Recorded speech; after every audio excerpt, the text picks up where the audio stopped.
It's been a while. It's been a while since we did this. Just want to give thanks to Bein for allowing my voice to come back in some form. It still needs a little bit of work, but Be'ez Hashem, the Bein gave me continued Siyat Ishmael to be able to continue this series. It's been a while, but we were learning the sugya of hating people, which is a very dangerous thing. Let's just refresh our memory. And we were discussing the terrible things of a person that hates somebody else. One of the main things that we mentioned, if I remember, was the idea that if a person hates somebody else, he causes embarrassment, and that's really what we're discussing. We are discussing the sugya of embarrassment, and if you remember the story that I mentioned, so Salanta started the whole Muslim movement in the world was because somebody got up by the chuppah, remember?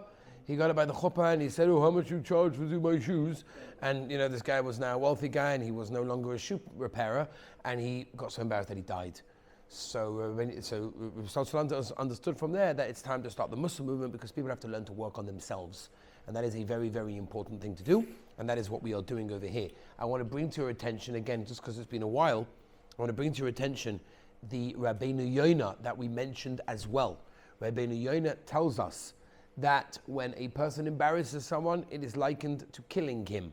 The blood rushes out of his face, he goes red, and therefore that causes him to be very, very embarrassed. And Chazal tell us, it's a very, very serious thing not to embarrass. You have to be on a high level, and I'm not saying this is easy, but we have to start somewhere, which is what we're doing here, is to work on yourself in a way that you don't say or do anything that embarrasses somebody else. There are people, by the way, that have a very, very, it's an amazing midah, by the way. Not many people have it, but there are people that know how to save an embarrassing situation. Almost like we mentioned last time from Rabbi Kiva Eiger, the guy by his table spilled the wine, so he quickly spilled his. That means that he was so in tune to not embarrassing someone that if someone did something that would cause him embarrassment, not by him, Rabbi Kiva Eiger did nothing wrong. The guy, by mistake, just tipped the glass and boom. So would leave me alone. I didn't embarrass him. But he knew how to take him out of that embarrassing situation. And that's a very high level. The high level would be that if someone's in a situation of embarrassing himself or being embarrassed, so you can have the ability to take him out of there. And that's why it's important to learn this. We mentioned last time the Gemara in Erchin, which is based on the pasuk that we did last time, which it starts with hatred, and you have to reprove him, you have to give him musa, you have to give him toichacha, which we said now in our generation we generally don't know how to do. But theoretically, if you had someone who was a really good friend of yours, right? The Pirkei Mishnah and Pirkei Avos tells us, uknei lecha. It's a very important thing. Asay lecha rav, make yourself a rebbe, but uknei lecha means buy yourself a friend. Right? What does that mean, buy yourself a friend? You have to pay. And the answer to say, if you look at the Rabbeinu Yonah and the other Rishonim, is that having a friend is a very vital tool for growth. In fact, any of you that learned, and I think you do this night Seder, the 48 ways to acquire the Torah, right? Kinyani Torah, right? You do that, right? In Pirkei Avos. So one of them is about discussing things with friends, having a chabura, having an olam. It's very important. And a person can feel very distant when he doesn't have a friend. We've mentioned this here once before. If I remember correctly, we mentioned it once on a Friday night shmooze between Mincha and Mariv, the importance of being a friend to somebody else. You could save somebody's life. You could help somebody in yeshiva. You could help them grow. They can become a better person because you are their friend. It's a very powerful tool. And therefore, when someone is in a situation of being embarrassed, so, yes, you could reprove him if you are in that level, meaning you're a good friend of his and he'll listen to you. You say, "Listen here, Mr. George, I love you dearly and you know that I love you dearly. I really think that what you're doing is not going to be good for your growth and it's going to stunt your growth and it's not good for you and it's not going to help you, whatever it is." And if he's a really good friend, he'll say, "You know what? I take it. I hear you." Because he knows that you love him. So therefore, you can only really give mussar in a way that the person knows that you love him. Right? A parent can give mussar because hopefully the parent is loved or the child feels the love from the parent. Right? I would hope that many rebbeim can give mussar and toichacha to their talmidim. Because I hope, I don't know if this is true in every place in the world, but here it is, Baruch Hashem, that the Rebbeim love the Talmidim dearly, and the Talmidim feel that. Right, Zev? And therefore, if that's the case, When you get Musa from your Rebbe, you're like, he loves me and he wants me to become a better person.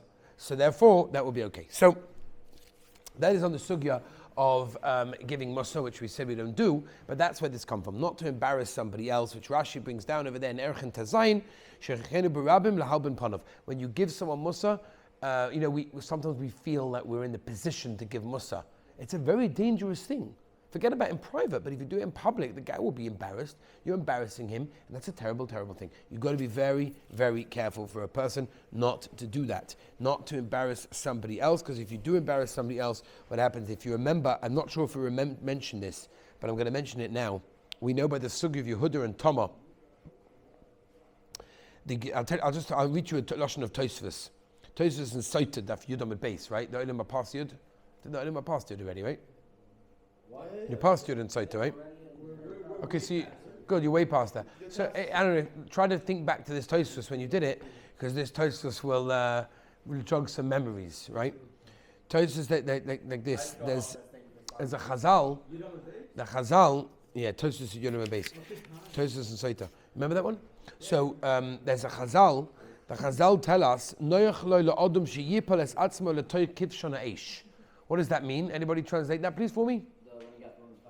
Again, how does it start? It's better for a person to throw himself into the furnace rather than get embarrassed. Okay? Now that's a very high level. Again, it's a high level. We're not discussing that, but just to think that such a level exists. Such a level exists. To kill yourself, to throw yourself in a fire, it's going to be one of the hardest things that a human being can ever do, is to put himself in that situation, but yet that is preferred over embarrassing somebody else. Now, wow, when you think of it that way, I didn't realize embarrassing was so bad. But yet, Yitzi, it is. To embarrass a fellow Yid. Right? Even if he's doing some wrong thing, by the way. The Torah over here, I'm going to just stress this, by the way. The Torah over here, I can't use my voice too much, I'm sorry, I don't want to overdo it, because I want to keep my voice for the rest of the week also. But the Torah is telling us a Gavaldig Yesod. The guy is doing something wrong. I didn't point this out before. The guy is doing an Aveira. He's doing something wrong. And yet the Torah is telling, oh, you can't embarrass him. He's doing something wrong, he's doing an Aveira. Who cares? No, the Torah is makbid on somebody else getting embarrassed, even if the guy is doing an Aveira. Now, even though you're allowed to give him Toichachan, you have to, but if you're going to embarrass him by causing him to do an Aveira, it's the Pasuk, it's the Gemara, you're not allowed, even though he's doing an Aveira. So here the Torah is telling us, Chazal explained to us, again, Melech, you with us? The guy is doing an Aveira, and the Torah says, if you're going to embarrass him, don't tell him. But he's doing an Aveira. He's in Russia. No, that's something else. Is he a Machtes HaRabim? If he's a Machtes HaRabim, that's something else. That's one of the worst Aveiras. By the way, the Rambam brings it in Echos Tshuva. One of the worst Aveiras you could do is cause somebody else to do an Aveira. That's really bad, by the way. If you cause someone else to do an Aveira, that's Yechol Machtes HaRabim.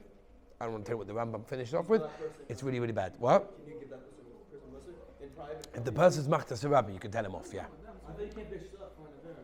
No, you can't be a shliach l'dvar Aveira, but Machtes HaRabim means that you are causing others to do an Aveira. Let's say you want to do an Aveira and you schlep someone along with you. What have you done? You've caused him to become an Aveira doer. Now it was you who did it. Now you're not a shliach, he did the Aveira himself, so he'll get punished for doing the Aveira. But you, on the other hand, are going to get punished big time because, not you chas v'shalom, but the person that does it, right? Okay, Yitz, you with me? Okay, now listen to this, Rabbi Say. Listen to this. There's a Gemara in Bava Metzia, okay? Are you with us? Okay, listen to this Gemara in Bava Metzia. It's beautiful Gemara, very important Gemara, scary Gemara. Oof. These things are quite scary, by the way. I think we're realizing this. There's a lot of scary things about Adon Chaveru, but I think this shows us how chomer it is. Because, I'll give you an example. Right? Shisha Pick is this example. Imagine you go to a building site, okay? You go to a building site that has one little flimsy piece of paper, right? It's wet paint, just little thing on it, hanging over there, right? Rest assured that that building site is not so dangerous. What if you had a building site that before you even come within 100 meters of the building site, there's these huge signs saying, don't enter, helmets, this and that, and then when you get 50 meters, even bigger signs, and when you get in there, rest assured that's a really dangerous place to be. The more signs, the more warning something has, the likelihood that it's more dangerous, okay? The potential for damage is there more. Therefore, If the Torah, and that's what I want to say now, if the Torah is telling us so many bad things that can happen to a person, so many warnings that Chazal and the Torah give us of a person that damages, hates, doesn't have ben adam mechaveroi, then it's obviously a really bad thing. Okay? And that's something that we've mentioned before as well. Okay, the Rebbeinu Shalom did not put us in a world by ourselves. He put us in a world with people for a purpose. The Rebbeinu Shalom, by the way, had the capabilities of creating our own world for each and every person. And we would have been fine with it because we never would have known the difference. Can you imagine you living in your own world with just you? Nobody to talk to, no one to bother you, no one to wake you up in the morning. Paradise, Mamash Gan Eden. But it's actually not, because you can never become the person who you're meant to be. And as the Vilna Gaon said very clearly, why are we on this world? What is the purpose that you were created? L'taken es hamidos, to fix up the negative character traits that you have. That is the entire purpose of your creation. That means if after 120 years of living in this world, you could have done many, many good things, but you're going to get out there and they're going to say, hello. At the end of the day, you got nothing to show for it because you were put here to fix a negative thing and you didn't fix it. So you're going to ask me, what is it? I don't know. No. We don't have the Urim V'Tumim, we don't have a Navi. Years old. You're dying then, or? If you're going to die at that point, I don't know. You fulfilled your whatever mission. Be'etzim, if you fulfilled your tachlis, you should die. Could be the Rebbeinu Shalom keeps you on the world for other reasons. Also, maybe for family reasons, maybe for al chizuk. Who knows? I don't know exactly the calculations of how Shemayim works, but that's the day. But I went to read this Gemara. Shmuel, you ready to hear this? You sure? That's a good question. I don't know. But I do know that there's going to be questions that they're going to ask you up there, because the Gemara tells us there are certain questions that they're going to ask you up there. Are you with us? Listen. Listen to this Gemara. Oh, my throat. Okay. The Gemara says like this. Kol hayodim. So you have to listen to this. Okay? You know how they say, this could change your life. This could change. Okay. The best akdama to an introduction to a share is this share can change your life. Right? You know, because everyone's like on the edge of their seats, like, want to hear? It's a problem. That's a problem. You're allowed to like your life, but you have to realize there's always room for growth. There's always room to become better. You're great. You're amazing the way you are, but there's always. Okay. You're so good. Rabbi Say, let me read to you this Chazal, which is a very, very scary Chazal, a very scary Chazal, and the Chazal goes like this, and you can look this up yourself, Rabbi Say. Baba Metzia Daf Nun Ches Amud Aleph. Simcha, you're going to get up to it soon. Nun Ches Amud Aleph. It's just before we started. We started by Nun Tes, but Nun Tes, whatever. But you'll get to it soon. So the Gemara says like this. Listen to this. And if anybody can help me translate it, it would be great. Kol hayardin legehenim. Anyone, not the one. Anyone. Kol. Anyone that goes down to Gehenim, oilin, goes up. Wow. Whew. Okay, Baruch Hashem. So far, so good. Anyone that goes down gets to come up. So at least we always know there's going to be a light at the end of the tunnel. Chutz, mishloisha. Except for 3 people, okay, that go down but never come up. And who are they? V'chad minayu. One of them, hamalbin penei chaveiroi barabim. That if somebody embarrasses his friend in public, he is not, again, Rabbi says, it's not me, Rabbi says this, he's one of the people that go down, never to be seen from again. I don't know. I can't tell you exactly what happens, but where do they go? How deep do they go? Like I don't know the details, but that's good enough for me to know. Because I think even any translation of the art scroll of that Gemara is very simple and very scary. Rabbi Say, we're finishing today the sugya of embarrassing people. Tomorrow, Mitzvah Hashem, we're going to start a brand new topic. Okay, a brand new topic. Maybe we'll do a bit of a lighter topic tomorrow. This one was a little bit morbid. But Rabbi said, no, it's a very serious thing. Sorry, I can't express myself. I can't shout and scream and fire and brimstone and everything. But seriously, take it from me. The Gemara tells us very seriously that if you embarrass somebody else, it's one of the worst things you could do. It's honestly one of the worst things you do.